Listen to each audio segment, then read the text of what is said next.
GSG के geography, international affairs, polity, economics, defence, science and space, इन तमाम मुद्दों को हम कवर करने वाले हैं इस स्पेशल बुलेटिन में। इसके साथ ही इनसे जुड़े हुए हम ऐड करेंगे वो फैक्ट्स जो आपके काम आने वाले हैं। देश और दुनिया के तमाम न्यूज अपडेट्स के साथ, तमाम इंपॉर्टेंट करंट अफेयर्स के साथ में हाजिर हैं हम केएसजी न्यूज फॉर एस्पिरेंट्स में। केएसजी न्यूज फॉर एस्पिरेंट्स की शुरुआत करते हैं यूनेस्को के क्रिएटिव इकोनॉमी अवार्ड से। यूनेस्को ने बंगबंधु शेख मुजीबुर रहमान के नाम पर क्रिएटिव इकोनॉमी के क्षेत्र में एक अंतर्राष्ट्रीय पुरस्कार शुरू करने का निर्णय लिया है। नवंबर 2021 से युवाओं की वैश्विक आर्थिक पहल के लिए 2 साल में एक बार $50,000 का पुरस्कार दिया जाएगा। पुरस्कार क्रिएटिव इकोनॉमी के विकास में सांस्कृतिक कार्यकर्ताओं और संगठनों द्वारा की गई असाधारण पहलों को मान्यता देगा। वर्तमान में अंतर्राष्ट्रीय हस्तियों और संगठनों के नाम पर 23 यूनेस्को अंतर्राष्ट्रीय पुरस्कार हैं। यूनेस्को ने साल 2021 को सतत विकास के लिए रचनात्मक अर्थव्यवस्था का अंतर्राष्ट्रीय वर्ष घोषित किया है। यूनेस्को यानी संयुक्त राष्ट्र शैक्षिक, वैज्ञानिक और सांस्कृतिक संगठन दुनिया भर में ऐतिहासिक और सांस्कृतिक स्थलों को संरक्षित रखने में मदद करता है। यह फ्रांस में स्थित बहुराष्ट्र एजेंसी है जिसकी स्थापना साल 1945 में की गई थी। अब शेख मुजीबुर रहमान के बारे में भी जान लीजिए। शेख मुजीबुर रहमान बांग्लादेश के संस्थापक नेता और एक महान अगुवा थे। उन्हें सामान्यतः बांग्लादेश का जनक भी कहा जाता है। वे अवामी लीग के अध्यक्ष थे। उन्होंने पाकिस्तान के खिलाफ सशस्त्र संग्राम में बड़ी भूमिका निभाई थी। वे बांग्लादेश के प्रथम राष्ट्रपति बने और बाद में प्रधानमंत्री भी बने। साल 1975 में उनकी हत्या कर दी गई थी। आगे बढ़ते हैं। भूटान के साथ इजराइल के राजनयिक संबंधों पर अपडेट है। इजराइल ने अब भूटान के साथ भी अपने राजनयिक संबंध स्थापित कर लिए हैं। इजरायली विदेश मंत्री ने कहा कि किंगडम ऑफ भूटान के साथ संबंधों की स्थापना एशिया में इजराइल के संबंधों को गहरा करने के लिए एक नए चरण का निर्माण करेगी। Cultural exchange, tourism, economic, technological और एग्रीकल्चरल डेवलपमेंट के लिए दोनों राष्ट्र जल प्रबंधन, कृषि, स्वास्थ्य और अन्य क्षेत्रों पर बारीकी से काम करने के लिए सहमत हुए। औपचारिक राजनयिक संबंध नहीं होने के बावजूद इजराइल और भूटान के बीच सद्भावपूर्ण रिश्ते रहे हैं। साल 1982 से इजराइल भूटान के मानव संसाधन विकास का समर्थन करता रहा है, खासकर कृषि विकास के क्षेत्रों में, जिससे सैकड़ों भूटानी युवा लाभान्वित हुए हैं। बता दें कि इजराइल ने हाल ही में खाड़ी देशों संयुक्त अरब अमीरात और बहरीन के साथ भी राजनयिक रिश्ते कायम किए हैं। बौद्ध साम्राज्य भूटान के बारे में भी कुछ फैक्ट्स पर नजर डालते हैं। रिमोट बुद्धिस्ट किंगडम 10 लाख से भी कम आबादी वाला देश अपने विशाल पड़ोसियों चीन और भारत के बीच में है। राजधानी थिम्पू में कोई ट्रैफिक लाइट नहीं है। तंबाकू की बिक्री पर प्रतिबंध है।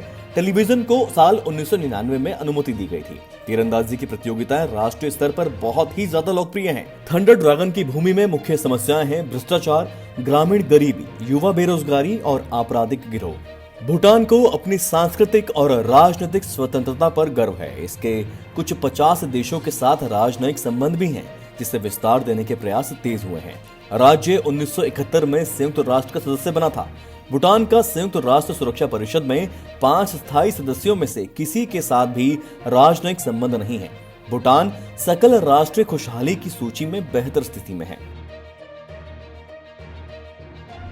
भूटान से एक और खबर है। भूटान में समलैंगिकता अब अपराध नहीं है। भूटान की संसद ने गुरुवार को दोनों सदनों की संयुक्त बैठक में समलैंगिकता को अपराध की श्रेणी से बाहर करने का फैसला लिया है।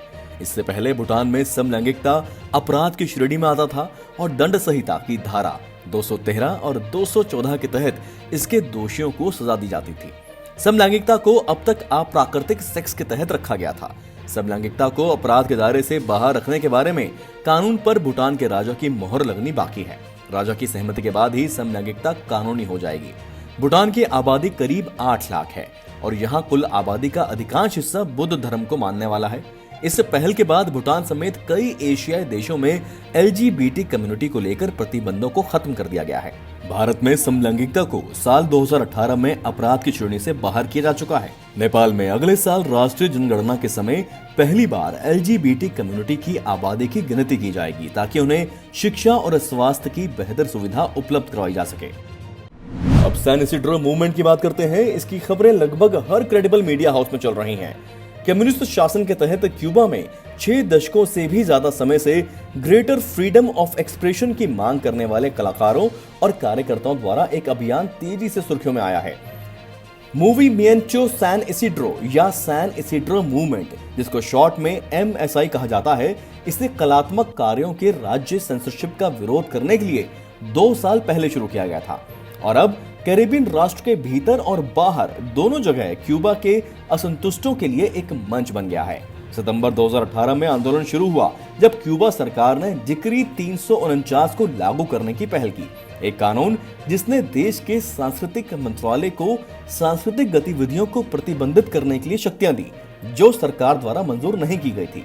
डिक्री के खिलाफ विरोध करने के लिए कलाकार, कवि, पत्रकार और कार्यकर्ता सैन इसिड्रो में इकट्ठा हुए, जो हवाना के सबसे गरीब और सांस्कृतिक रूप से सक्रिय वार्डों में सबसे गरीब है और जो old Havana UNESCO world heritage site का भी हिस्सा है।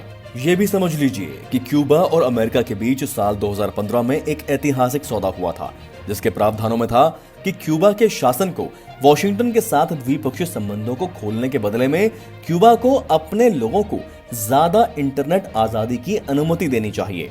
इंटरनेट की आजादी से आंदोलन को ताकत मिल गई। इस प्रकार प्रदर्शनकारी इंटरनेट के जरिए अपने संदेश एक दूसरे को आसानी से पहुंचा पाए और आंदोलन से ज्यादा लोगों को जोड़ने और संपर्क बढ़ाने में कामयाब रहे। एक ऐसे देश में जहां सरकार संचार के सभी तरीकों को नियंत्रित करती है और जहां किसी भी राजनीतिक विरोध की अनुमति नहीं है। रेलवे में HMIS, जाने इसके मायने। भारतीय रेलवे ने अपने कर्मचारियों की भलाई के लिए प्राथमिकता के तौर पर एक बड़ी IT पहल करते हुए हॉस्पिटल मैनेजमेंट इंफॉर्मेशन सिस्टम यानी HMIS लॉन्च किया है। रेलवे में HMIS को भारतीय रेलवे ने रेलटेल कॉर्पोरेशन लिमिटेड के साथ विकसित किया है। HMIS का उद्देश्य जान लीजिए। Clinical, diagnostic, pharmacy, examinations, industrial health जैसे अस्पताल प्रशासन गतिविधियों की क्लियरेंस के लिए एक सिंगल विंडो प्रदान करना, प्रभावी रूप से सभी स्वास्थ्य सुविधाओं और उसके संसाधनों का प्रबंधन करना, प्रशासनिक चैनल में अस्पतालों के प्रदर्शन पर नजर रखना, अपने लाभार्थियों के लिए गुणवत्ता स्वास्थ्य देखभाल सेवाएं प्रदान करना, मरीजों के प्रतीक्षा समय में सुधार करना, सभी रोगियों का इलेक्ट्रॉनिक मेडिकल रिकॉर्ड बनाना और उसे कायम रखना। वर्तमान में HMIS के 3 मॉड्यूल हैं। पंजीकरण, OPD, डॉक्टर डेस्क और फार्मेसी लागू किए गए हैं।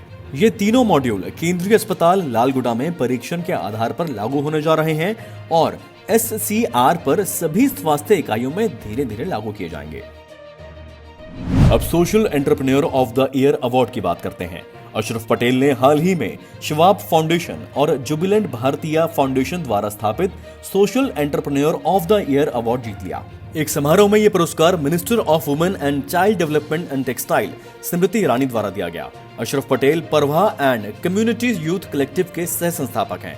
यूनिसेफ रोजा के साथ साझेदारी में उन्होंने 8 दक्षिण एशियाई देशों में किशोरों के जीवन पर कोविड-19 के प्रभाव का आकलन करने के लिए एक प्रशंसनीय जांच उपकरण विकसित किया। कोविड-19 संकट के समय में राहत की आपूर्ति के साथ 30 राज्यों में 30,000 कमजोर घरों में कम्युनिटी सदस्य पहुंच गए थे।